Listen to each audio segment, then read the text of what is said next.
In this class, not only will I show 2 different ways to create this sculpted owl pendant, but I'll also give you tips for how to successfully plan your own polymer clay designs. Hey there, Sandy here. Welcome to another polymer clay video at keepsakecrafts.net. First off, I want to let you know that this video is sponsored by Hippie Crafter. They sent me this groovy set of polymer clay. Here's a photo of all of the clay that you get in the set. It's 48 1-ounce packages. So let's jump right into creating our owl. If you've ever done any drawing, you know that it's a good idea before you do a complex project to make a sketch. And you can do the exact same thing in clay. Here you can see me planning out the design and proportions of this project real quick in clay. So you see here the process of making a sketch in clay. It's really just to kind of map out where everything goes. How many feathers do I want? Where do I want to place them? How do I want to put the branch, the body? I didn't add in any texture, any details, but this is really helpful. I can look at this and see that the feathers need to be bigger. The body probably needs to be smaller. I think that branch needs to be thicker. Maybe I want to tilt the head a little and give it some character. So just this quick, not even 4.5 minute sketch gives me a lot of information. Now that I have my design done, I can leave that off to the side and use it as a reference. So the first thing you want to do is roll yourself 9 little balls, and those will be for the bird's feathers. These balls were a little too small, so I'm going to make them all a bit bigger. And this is just a background clay. It will mostly be covered with mica powders, as you can see in this fella. He was done in just brown clay. This is one of the browns that came in the package. So his coloring mostly comes from the mica powders. So for the feathers, you want 3 that are slightly larger and the other 6 slightly smaller. Now this clay was pretty sticky, so I just put it between 2 pieces of paper for 15 to 20 minutes. It just pulls out some of the plasticizer from the clay, leaving it a little bit firmer and easier to work with. So there's my 9 balls. I'm going to set the 6 smaller ones aside for the moment. Roll these all out to pretty much the length you want your feathers to be. I'm making these longer ones, maybe just a little bit over 1 inch long. And I'm putting them on my tile about 1/2 inch apart. And you will see why in a couple steps. And I keep making that one too long. It's actually better to make it a little bit shorter than you think you're going to want it. Because this clay is a little sticky, it is going to stretch and grow as you pick it up. So that's one way to deal with soft clay. I will say the advantages of a softer clay would be that it's very easy to work with, to mix colors by hand. So if somebody doesn't have a pasta machine, or if you're working with children, this is going to be very easy to work with. And it's okay that these aren't all exactly the same size. So we have these all on the tile, about 1/2 inch apart. Just get yourself a piece of paper and gently flatten them out a little bit. Nothing too severe. You just want them a little bit more flat. Now we can add some feather texture. One of my favorite tools for this kind of thing is a bent needle tool. We'll just add a line down the center. And then come in with diagonal lines on either side, spacing them however you want. You can get a more cartoony look if you have them further apart. You can see that that looks a little bit more stylized, or you can be a little bit more realistic and make them closer together. The reason we put them about 1/2 inch apart is so that when you're doing your texturing, your tool isn't bumping into the feather next to it and marring your work. They also sent me this set of mica powders, and I promised you 2 different ways to make your owls, and that's how we're going to do it. The first way is to use some of these powders to color a single color of clay. I actually really like the box these come in because you can see the whole set of 2 dozen You get a good size little jar of each color, and the pigment seems to be fairly saturated. I was pretty happy with it. There are my feathers all textured, and now we can add some color with mica powders. So pick 3 colors that you think will blend together nicely. I've picked these fall colors that I also think will look good on top of this yellow shade that I've mixed. And you need just an old paintbrush for each color. We'll start with the color in the middle. So I'll choose my orange brush for the orange. And just dip the brush in there and kind of paint a stripe down the middle. This is another reason we line these up on the tile, because it makes it really easy to do this. One of the things to keep in mind about mica powder and polymer clay is that you only get 1 layer of mica powder on the clay. 1 layer will stick, and that is it. So you can't do layering. It doesn't soak into the clay like pastels will, and you can keep adding more and more layers and build up depth. But by knowing that you only get 1 layer, this will help you to do blending, because as we've added these micas to the center of these feathers, we've got like soft edges with colors. So that's going to help us when we add our next color, because the area that doesn't have orange on this side, the green can fill it in. And I can actually paint over the orange with the green. It's not going to stick to any place that already has orange, but it will fill in any spaces that don't, therefore giving you a blend. Well, that's kind of pretty. So you'll get a slightly different look depending on which color of mica you layer over which color of clay. I think you could get a very dramatic look on black. I wanted to try this with black, but I wouldn't do that to you, record a video with the black clay, because it's just really hard to see on camera. Now I've got the blue brush for this kind of reddish color. I thought these were sort of nice fall looking colors. And again, I'll go over the orange with this red, but the orange will show once the excess all comes off. And I'm really filling these with the mica. Sometimes with mica powder and polymer, we just rub over the top of the texture. But I'm actually filling this kind of thoroughly with the mica powders. And now I'm going to hold this over my trash can and blow off the excess. You have that beautiful blend.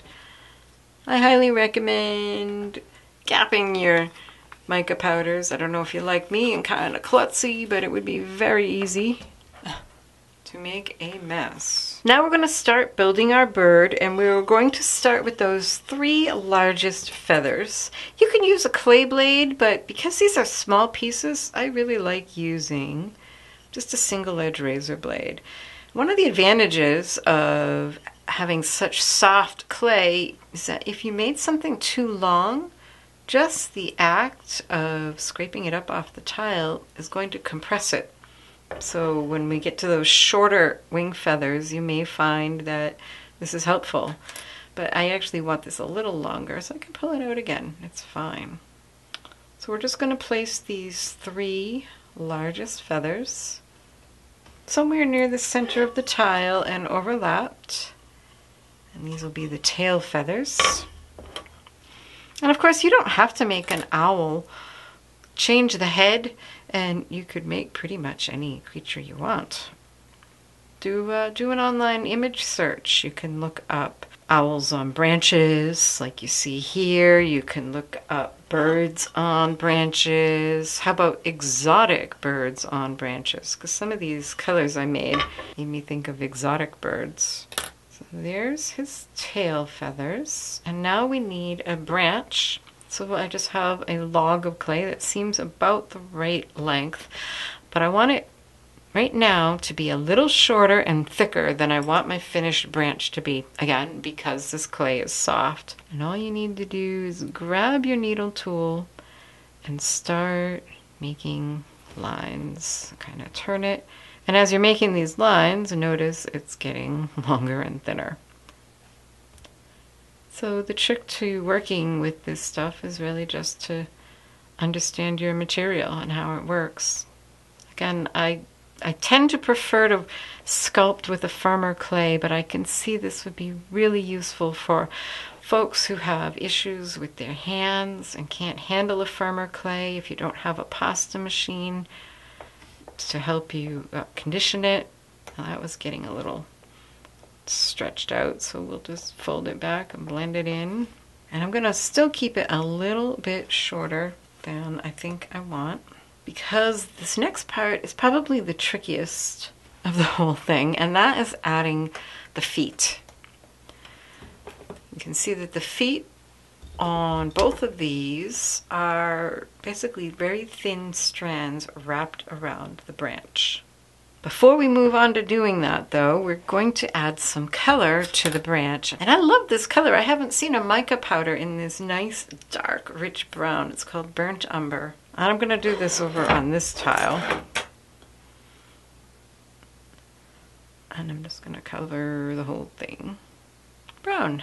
There aren't any like metal colors in this set. There's no silver or gold. They're all colors, but there's some really nice colors, and you certainly get a lot of them for the price. And by the way, before I forget, Hippie Crafter has given me a coupon code for you. If you go to their Amazon store, and I'll link to that up above and down below, and use coupon code HippieCrafter10, you get 10% off your order in their Amazon store. So for the toes, get yourself a piece of your clay, your main body clay, and roll it out just a little bit thicker than you want your toes to be. I'm going to start about the center of the branch and just pop that end on the back. Get that to stick, and just wrap around one. Whoops, uh-oh. So can we get a second one? Oh, that's much too thin. Okay, so we got one, two, and that's a little thick, and that's where this kind of comes in handy, that it's gooey, because you can just pull on it and stretch it a little thinner. And that one's definitely going to be too thick, so we'll just pull on it, go around back, that off. And you can use your tool, kind of nudge those up against each other. And you want to repeat to add 3 more claws, toes, whatever they are, about 1/4 inch apart. So the insides of those feet should be about 1/4 inch apart. Here's my branch with the feet all done, and I will be honest, I had to redo this a couple of times. I wadded it up into a ball and redid it, mixed in all the colors and the micas and just redid it, and kept doing it until I had something I was happy with. You're going to place this on the tail feathers with one of the feet slightly off, so we're kind of looking at an angled view of our bird. And it's probably best to start out with a log that's a little bit longer than you think you're going to want it, because you can easily fix it at this point. We can cut it off. I'm pretty happy with this. I think I'll just kind of squash it. If you want, you can add a little texture to the feet and kind of make them look more like birds' feet just with your tool. Just come in and add some light marks on the feet. Nothing too complicated here, but it does definitely give more of the look bird talons. Remember that thing about the mica powders only sticking to one layer, and since our log and our feathers already have mica on them, we can come in with another color, whatever color you want your bird talons to be, and put that on there and make a mess all over these other things, but it won't stick to anything except the raw clay. And all these places on the log where it looks like it's making a mess, it won't be there. Which I think is kind of a cool technique for coloring, without having to be too careful about staying in the lines. Next we can add a body, and I have my little sketch here, and I know from this sketch that that body is much bigger than I want it to be. In fact, I'm kind of running out of my clay, so I'm going to use this. That's fine. And I'm going to take off a bit of it. And this is pretty simple here. Just roll an oval and place it, and it will spread a little as you push it down onto the tile.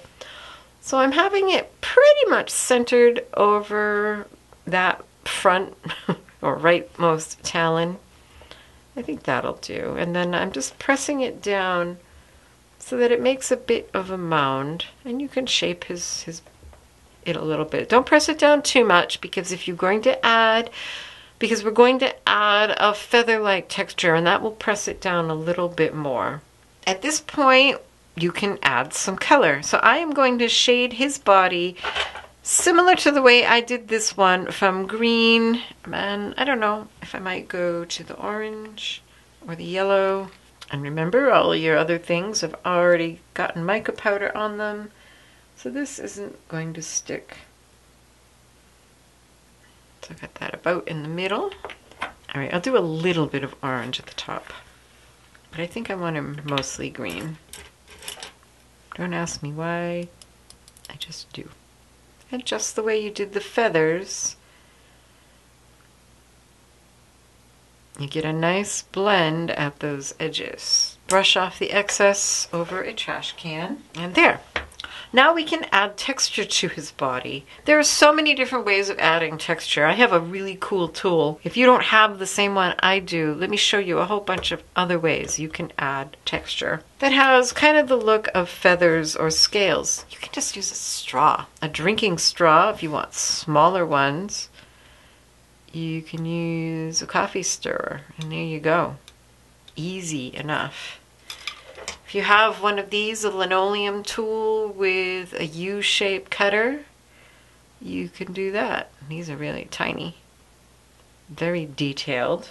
These are tools for like carving out earthen clay, but anything with that shape is going to give you that kind of a mark. And if you don't have any tools, you can just take a piece of an index card and fold it into a U.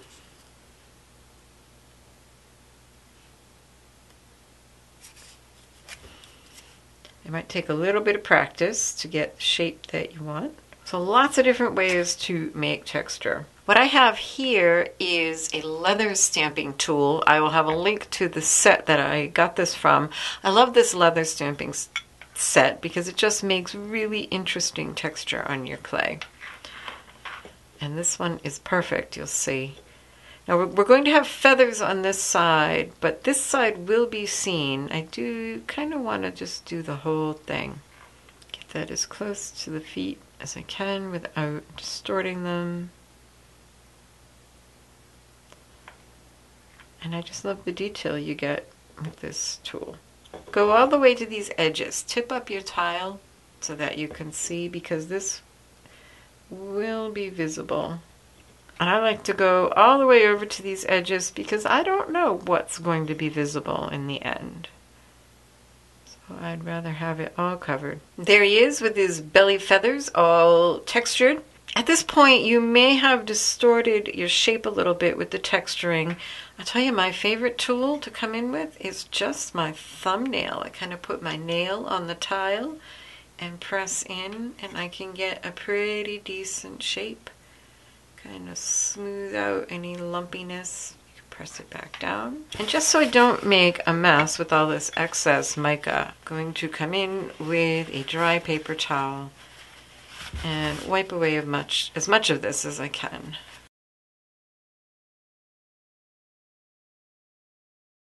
Next we'll make his head, and I think this head is actually a pretty good size, I think, for this one. Let's see. You're going to gain some width when you press in the eyes, because that's going to take up space and push it out. So just like with the body, add your mica powder. I am going to make this guy's entire head orange. Again, don't forget to tip up your tile and get all those edges. And make sure you get especially well on the head, because we're going to add these little purple horns. And notice where I didn't have good coverage of the green, some of the purple stuck. So the more coverage you have of your initial color, the less your other color is going to show up where you don't want it. I'm going to texture this head the exact same way I did the body. A lot of it won't show in the middle, but around the edges it will. And I'm doing this before I put this on the body, because it's going to be hard to get in those areas without wrecking the rest of your owl. And if after applying the texture some of the color of the base clay is showing through, you can come back in with more mica and fill that in. Here's his head all textured and dusted with mica powders, and now we can just place it on the body. Now you'll see a problem here.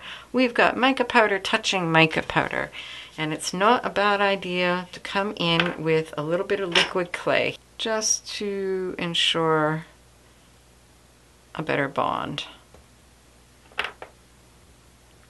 And this is where you can get kind of cute. Tilt his head. And I know it looks kind of round and pumpkin-y at the moment, but we're going to give him eyes, and that will fix all that. Then there's this ring around his eyes, and this one it's yellow, and this one I also use kind of the gold yellow. You need 2 small balls, and this is where you may want to bring in your eyes to practice. Here are a few different things you could consider using for eyes for your owl. You can use crystal chatons or rivolis. These have a pointed back and they're very nice and sparkly. This one is jet, and it's the same one I used in this guy, and it gives a nice sparkle. You can use beads. These are 8mm faceted rounds. These are 8mm round hematite beads. These are all about 8mm, which seems to work well, I think, for this size. If you choose a different size, just pick a bead that looks kind of huge with your owl and you'll be okay. Whatever you decide to use for eyes, you want to practice a little bit with the clay and the eye of your choice. So here's a little ball, and I'm going to flatten it just slightly so it's still pretty thick. And let's say I wanted to use this crystal rivoli. I could press it in and see if I like the size that gives me all around. That's actually pretty good. So then I could roll 2 balls that size and use those to go behind the eyes. So for the beads, maybe that's a little thick, so maybe I'd want to use a little less. Got my 2 clay balls for this fellow for behind his eyes. I'm going to use the faceted black rounds, which are the same things I used on this guy. Again, just flatten those into circles that are still a little on the thick side. And a blade is helpful in picking it up and not distorting it too much. And then you can just place those in the middle of the owl's face. I think I will put a tiny bit of liquid clay behind each of these, although they're going to be pressed in pretty firmly. It doesn't hurt. If you don't have any beads that will work, you can always just roll a ball of polymer clay in whatever color you want and pre-bake it and press that in for an eye. With the beads, of course, it has a hole. So the way you want to put these in is use your bent needle tool. It is your friend here. Put that bead right onto the end of your needle tool and then press, press straight down. You want that hole to be running parallel to your tile, and then press that in. That's not very even, but we can fix that. I think I'm going to turn this around and do the other one.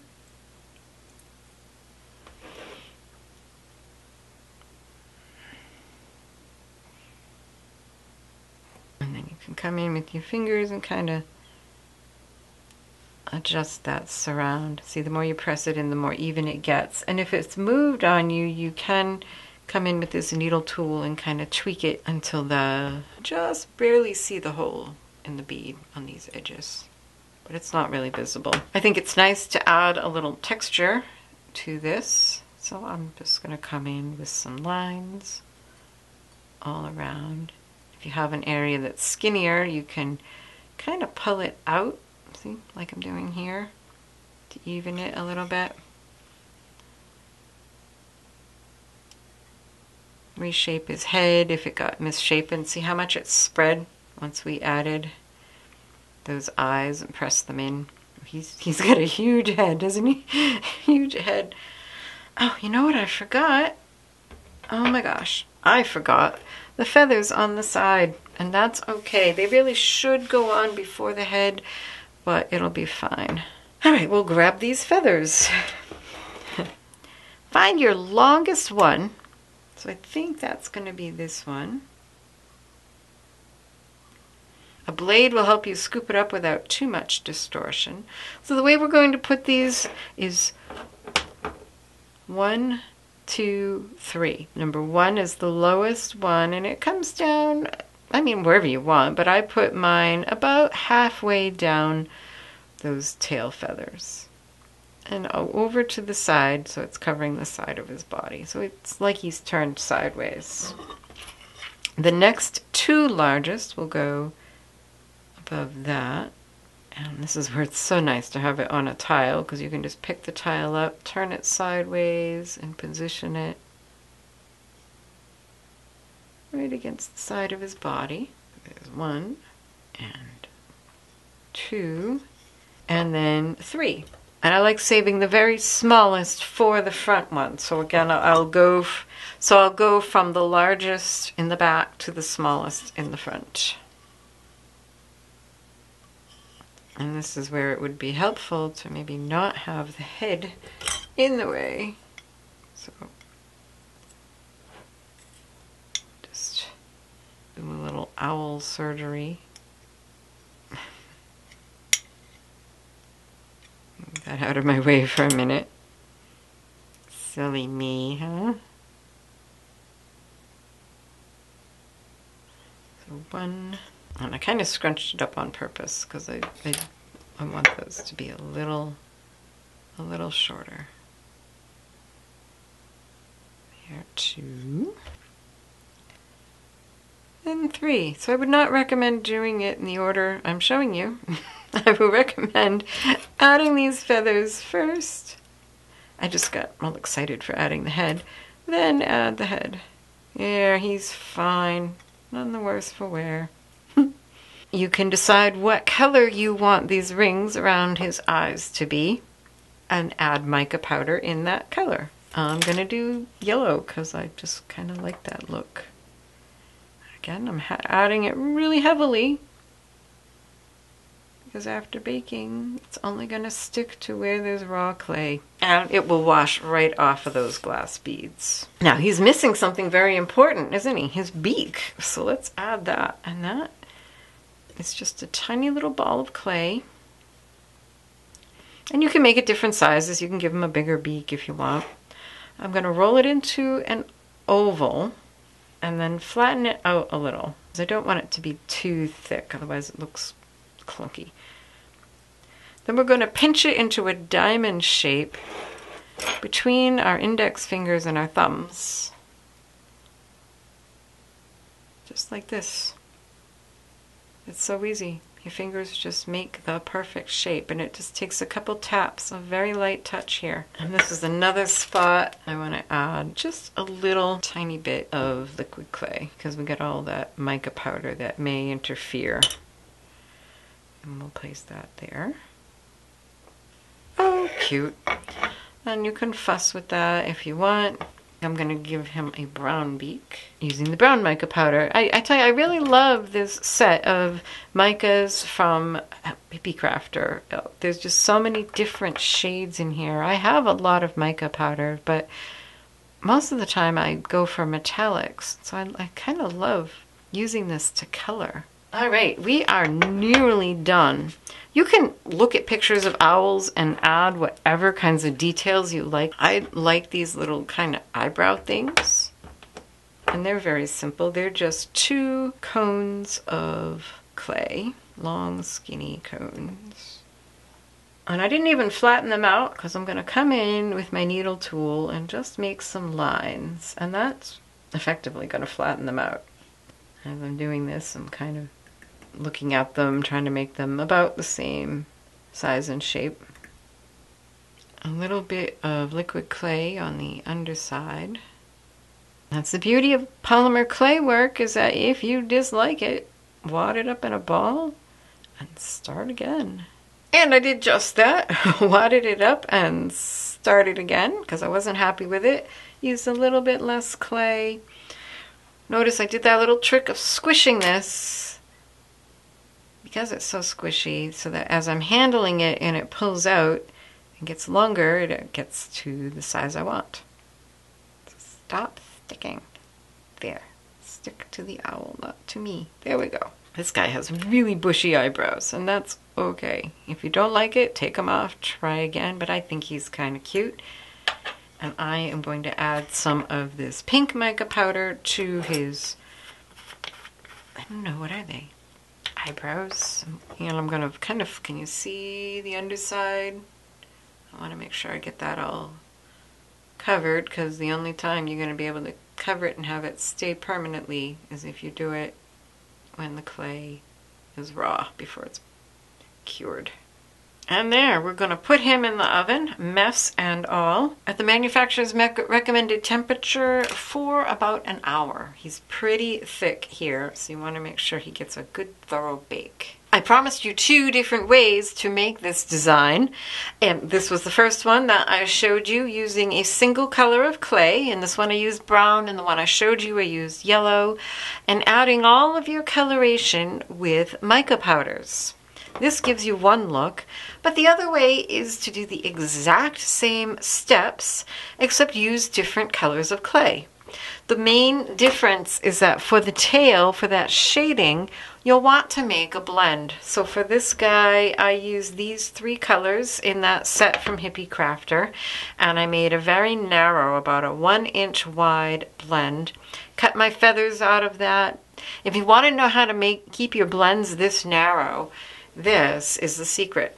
Putting a piece like this on your pasta machine. And if you want to know more about this, I will link to a video I did on controlling the width of your blends. But I made a blend with these 3 colors, made the feathers, and in fact I even made his little eyebrow tufts, just cutting a wedge from this. I really like the look of this clay. It's got a translucency to it. It almost has the look of porcelain. So the exact same steps, everything is the same, except that you'll be choosing different colors for each step. For his body, I just marbled together some green and yellow rather than doing a blend with the mica powders, and I think he's pretty cute. Here's this guy out of the oven. After he cooled off, I just ran him under the faucet and rinsed off all of the excess mica powder, and I really love the way he looks. Now we need to add a backing. So I've rolled out some clay about 1.5 millimeters thick and textured it with a texture sheet. You want to use a mold release, something like Armor All works great. Just spritz a little bit and rub it all over your sheet so you have a very thin layer.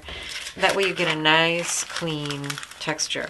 Because this clay is so sticky, first I put it on a piece of paper before doing the impression. This will make it easier to remove. Before we do that though, I do want to do a little work on the back of the owl. There are these voids here between the feathers, and especially in this corner between the branch and the feathers and the body. And if you just apply a texture sheet straight over there, you're going to have a gap.